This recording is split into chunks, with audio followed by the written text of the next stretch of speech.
Where the fuck is he, man? It'll be in my watch later, bro. Alright, bro. So we got how RDR2 pushed the PS4's hardware beyond its limits, bro. Let's get into it.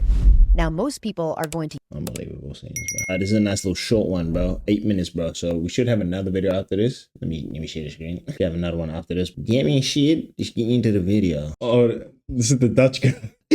Catch me off guard every time. Red Dead Redemption. Oh my god, we don't have audio, bro. Well, I mean, like, I just talked about this, bro. How the audio was not being captured and now it want to be muted, bro. I want to be muted when I move over to the screen. You understand? It's muted. They just mute. They mute the screen. Always muted. Nah, I'm actually stupid, bro. I said this before, though, but a colored accent is just like a Dutch accent, bro. Running on the PS4 hardware shouldn't be possible. Hold up, bro. Let me get my food, bro. Is that cool? Is that cool with you, buddy? Appreciate that. Oh, and we got a cookie. Oh, okay. Countless of details, such as landscapes with different types of weather, combined with 200 species of animals and 1200... Already. 200 species of animals. Let me get a bite, though, bro. Let me get a bite. You know what I'm saying?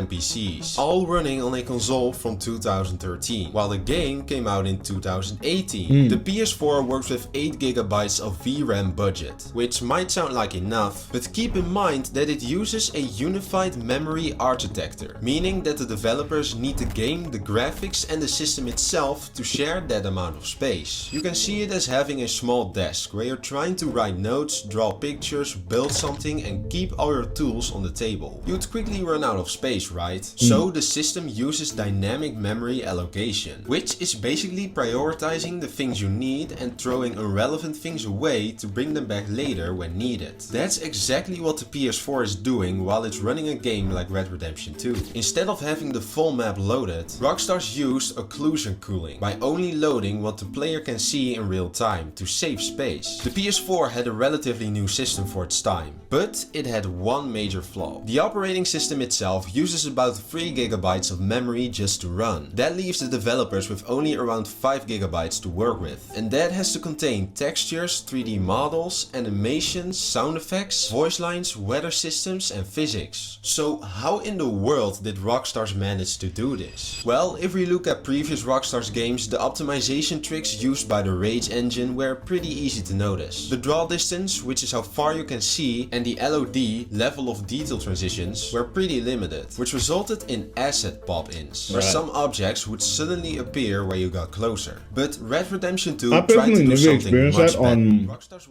On PS3, on GTA 5. Personally, I never experienced that, bro. PS4.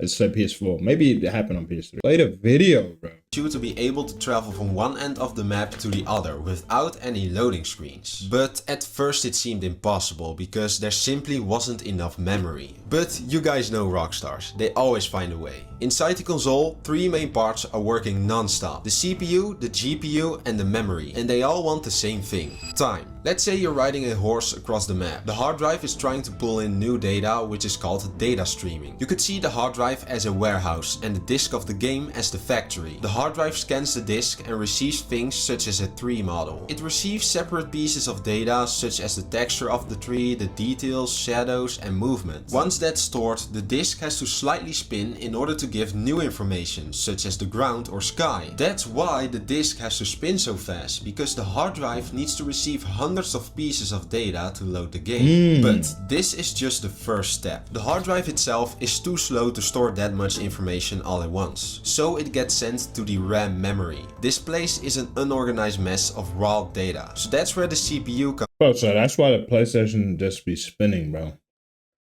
Now, it still doesn't answer the question about a digital game. And what about Red Dead Redemption digitally?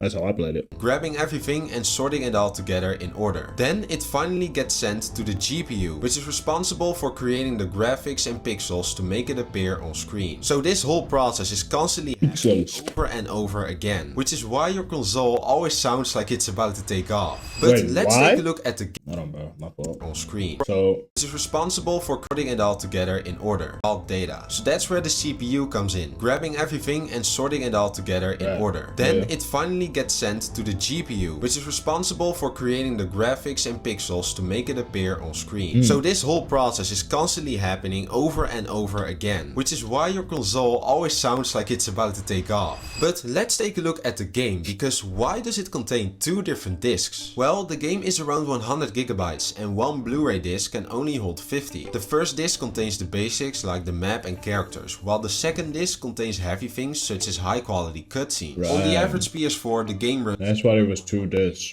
and 30 frames per second. And even though that is pretty low, the visuals still look amazing. So how is that possible? Well, to make it feel smoother, they use temporal upsampling, which is basically using motion blur, blending multiple frames together instead. I'm missing some lore heavy here, things. So basics and heavy. On the average PS4, the game runs at around 180p and 30 frames per second. We're not skipping past 180p, but we're skipping it, man. And even though that is pretty low, the visuals still look amazing. So how is that possible? Well, to make it feel smoother, they use temporal upsampling, which is basically using motion blur, blending multiple frames together instead of each frame being perfectly sharp. The game calculates how fast objects are moving across the screen and then smears those pixels in the direction of motion. This is often done using motion vector data. Bro, hold on. Let me be less of a savage, bro. Real talk though, bro. When you play Red Dead Redemption on the PS4 and you got those motion blur effects, it's weird. Like, it added to the... It's almost like the game feels smoother, bro, but it's 30 FPS. You know? But it was actually just them blending artifacts. Is that what you're telling me? GPU to apply blur to the object, frame being perfectly sharp. So, the game is pretty low. I don't care if I'm going back. Still look amazing. So how is that possible? Well, to make it feel smoother, they use temporal upsampling instead of each frame being perfectly sharp. The game calculates how fast objects are moving of motion. This is often done using motion vector data, allowing the GPU to apply blur to the objects based on how fast they move by. Because the PS4 can only render 30 frames per second, there's a noticeable... Not worth it, bro. No matter how much money I get, bro, I'm never getting YouTube Premium, bro. One of those expensive, just not worth it, bro. No, bro. It's just like, if you grew up with ads, bro, it gotta be just part of the lore, bro. You know what I'm saying? In my opinion, bro. Like, what do you really miss out on? In each frame, the motion vector data fills in that gap, making it appear way smoother than it actually is. Bro, that's the island. Riding your horse at full speed. Sorry, I missed it, bro. Each frame, the motion vector data fills in that gap, making it appear way smoother than it actually is. A great example of this is when you're riding your horse at full speed. Everything around you becomes somewhat blurry, while your character and horse remain sharp. Next to temporal upsampling, they also use environment masking, using fog, haze, and lighting to hide distant objects that haven't loaded yet. All of these tricks are used so that the player doesn't notice anything. Now back to memory, because if you've played the game before, you might have noticed that some NPC faces reappear with different clothes. This also applies for animals. Even though there are over 200 species, only a small number are active near you, and those animals get reused too. So by using procedural variation, for the player the world feels alive, while in reality it's one big simulation. But your horse is different. It's incredibly detailed, to the point where you can see its muscles move. This is called environmental fidelity, making a game so realistic. Everything within your environment is rendered, bro. I picked that up from back then too, anyway. Real life. And the characters in the game played a huge role for... And your horse is obviously always around you.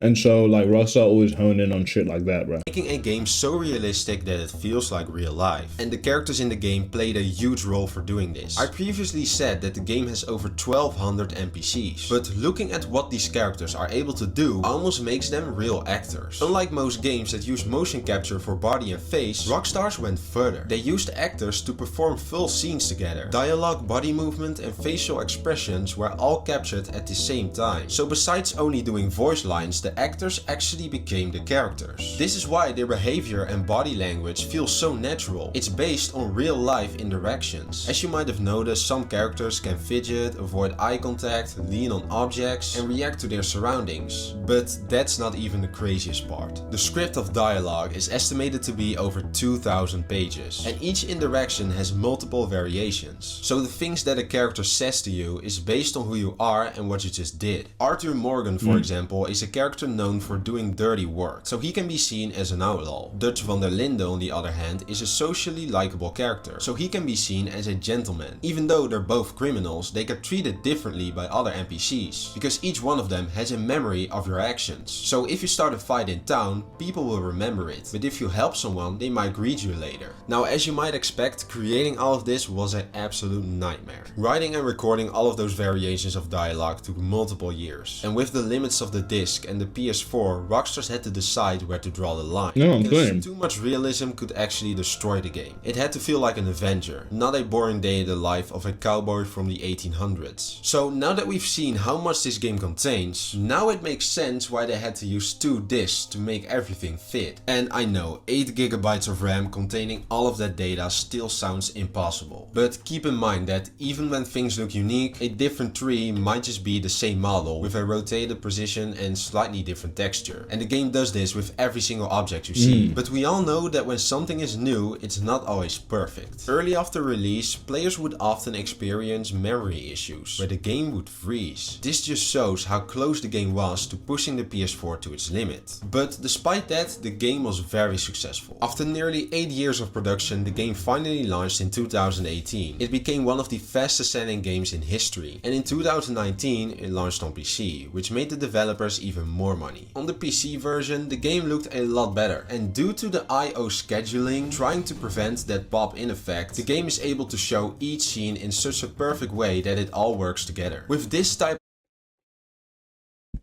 How?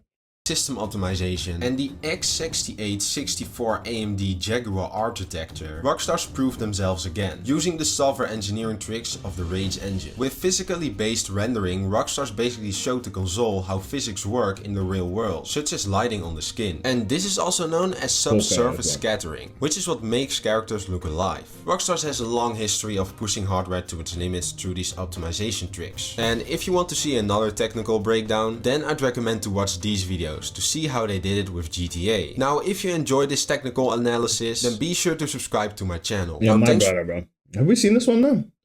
How GTA 5 pushed the PS3 to its limits? I know we saw San Andreas, bro. Red Dead Redemption though? When did I play that? 2018 or 2019? I think I played that in 2019, bro. I always play games late anyway, bro. And I recommend it, bro. I mean, I do everything late, bro. This is how I am. But like, I played it late with like not really too much expectations, and I was like, what the fuck am I playing? This is the greatest thing of all time, bro. I remember the exact scene. I was in Rhodes. It was like 11:30 p.m. in my room. I was in Rhodes, and the scene for Rhodes just opened up, and I was like, nah, I'm in a movie. the town for Rhodes, the red tracks opened up, and I was like, nah, these dudes just took an image out of my head and painted it on the screen, bro. And I already knew, nah, I'm here for the long run, bro. That was basically the scene that made me like the game. Everything up until that point was like, yeah, I'm floating, but that was the one, bro. Anyway, am I this beach?